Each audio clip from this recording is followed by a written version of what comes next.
against West Ham, and he goes by the name of Giovani Lo Celso. Ariane, do you feel that Lo Celso deserves another chance at Spurs? I mean, I think deserves another. I mean, I think this is his chance that he's earned. I think, we have a couple more games and we'll see even if he plays well if we're going to keep him.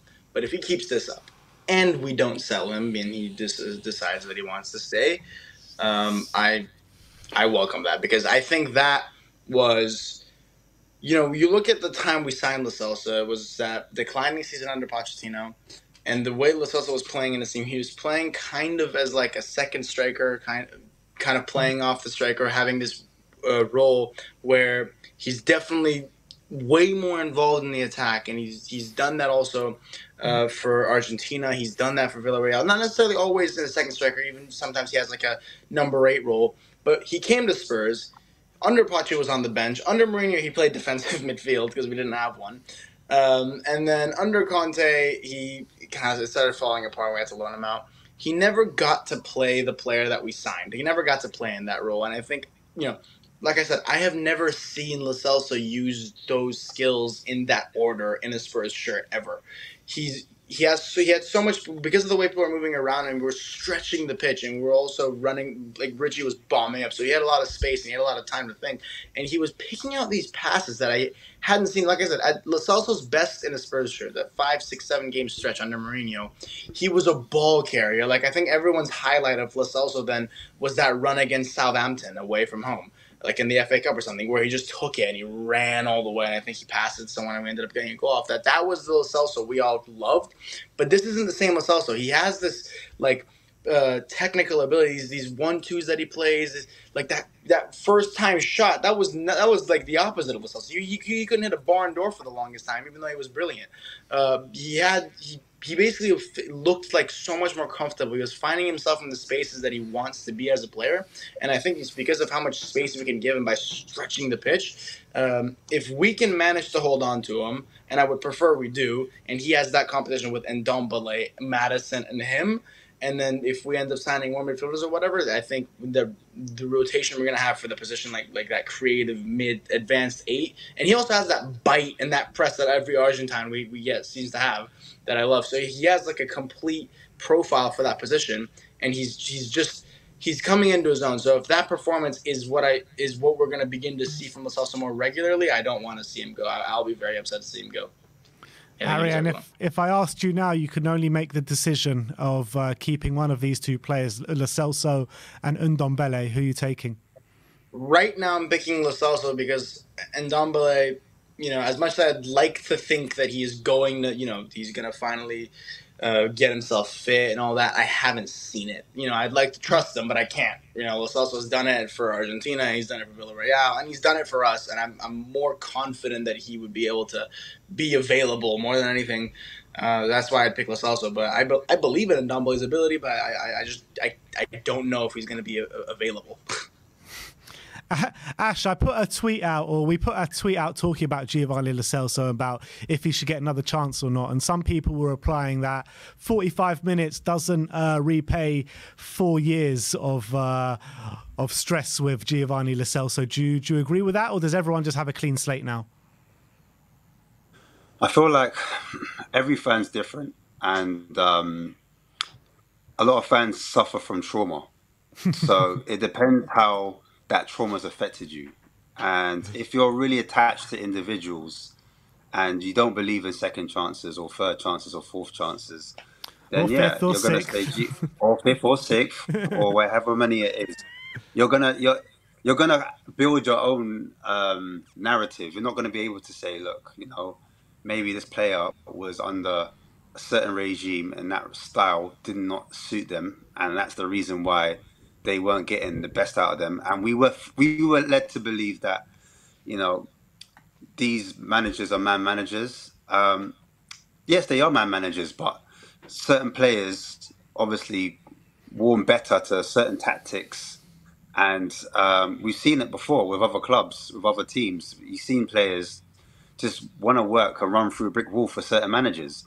And it may be in the case where the managers we've had before, they're top managers, but just not the right fit for our club and not right fit for the particular players that we had. So, you know, the manager that brought in Lo Celso was an attacking manager, was a manager that was, you know, quite interpersonal and had a way with players.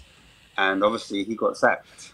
So we didn't get to see that Lo Celso under that particular manager. Now we've got a chance to see a Lo Celso under an attacking manager, which he's come out and said that he wants to play attacking football. He's happy to play attacking football. You're now seeing the fruits of that labour. You're seeing a player that's able to do key passes, that a player that's able to link the play, a player that's able to do through balls, a player that has end product and actually scores. So every player now just looks completely different. Players that I didn't like, you know, I was never a Lo Celso fan, me personally. I wasn't so attached to him where I could say, oh, you know, I don't want to see him in this club again, get him out of my club. For me, it was just a thing where I just didn't think he was good enough. And he was too injury prone. That was my biggest thing. Like, you just never see him. Do you know what I mean? Always injured. And then the fact that he didn't really want to be here, I was like, if you don't want to be here, see you later. So that's where I stood with him. Like, do I think we can replace him? Of course. I'm still not attached to him. But the performance he put in, like, that warrants another look, in my opinion. And he's got all the attributes. Like, the fact that I felt like he was maturing in that game. He seemed selfless. It wasn't all about him. He just did what was right for the team, picked the right pass at the right time, didn't hold on for it for too long, didn't overthink it, made football look real simple and real easy. Because at the end of the day, it's not a hard sport. It's not a hard, you can overcomplicate.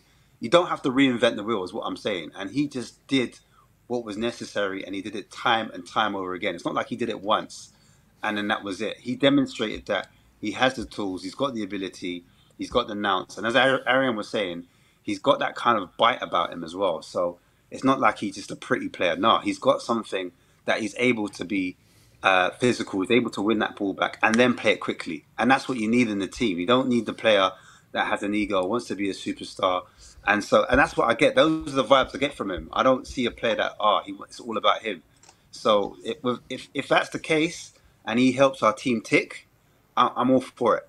I'm all for it. Play it simple, play it quickly, good technique, aggressive when you need to be, doesn't give the ball away, technical, plays it forward, can finish, and that's it. That's what I want to see from Lo Celso.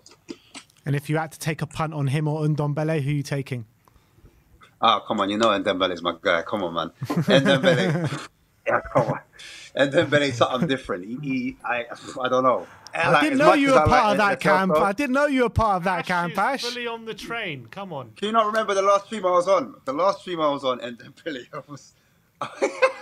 I'm all about Ndombele. You know what? It's just. I don't know.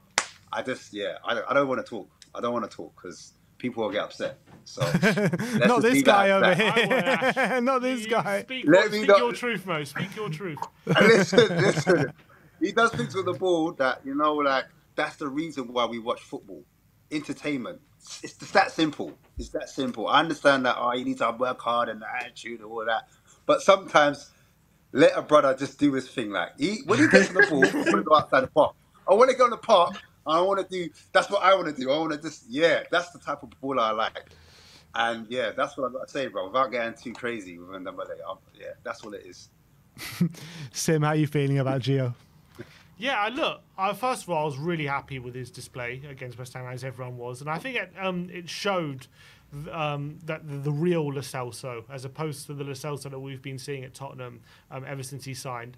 I think this is what I've been saying about Ndombele and Lo Celso ever since Poch got sacked, and people have been complaining about them, and people use them as as evidence of how bad our recruitment has been and how much we waste money. And I don't see it like that. I see it in a different way. I see those two players not as evidence of bad recruitment, but I see these two players as evidence of bad planning by the hierarchy. You can't invest that much amount of money on two young attacking players, and then after a couple months of them joining the club, you sack the manager they joined for, an attacking manager. You completely switch up their philosophy and switch up the way you're playing, and expect just these players players these square pegs to fit in round holes when it's completely different. And all of a sudden, the managers that now have inherited them, that's not the kind of midfielders that they like. That's not the kind of fielders that they want to be playing. They want to play more physical midfielders, fielders who have more engines rather than technicians.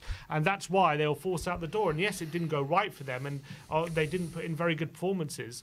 But at the end of the day, in my opinion, we failed them more than they failed us. Like everyone else that has come through this club. Exactly. So now all of a sudden we're seeing, after 4 years' time, we've come all the way back to finally an attacking manager now who's actually knows how to use these kind of players and actually wants these kind of players in midfield. These are the kind of players that he likes. And now hopefully we're going to see a completely different side to these midfielders, and maybe they'll start to enjoy their football again. I'm more than happy to give Lo Celso another opportunity. I think he was good under Mourinho in spells.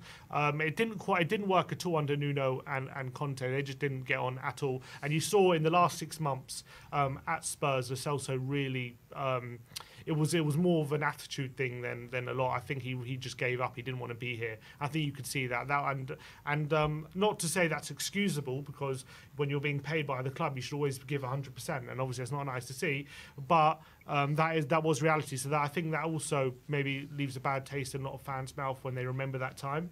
But I remember when he was having that really good spell under Mourinho, where he was literally our best player for about 5-6 game stretch, and he was putting in really consistent, high quality performances. And he was like, on some games, he was literally the only player who was like up above the rest. I remember, we signed a player from Betis who got 16 goals in a season out in Spain, and he was on his way to becoming one of the most sought after attacking mids at the time.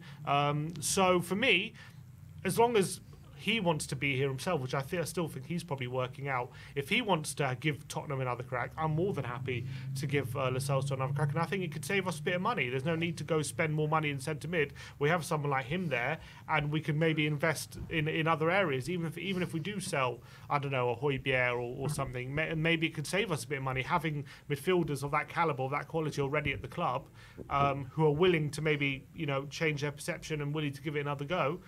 I think Lo Celso could definitely have another go. I think he's tailor-made for the number 8 position. He's played it for Argentina a number of times.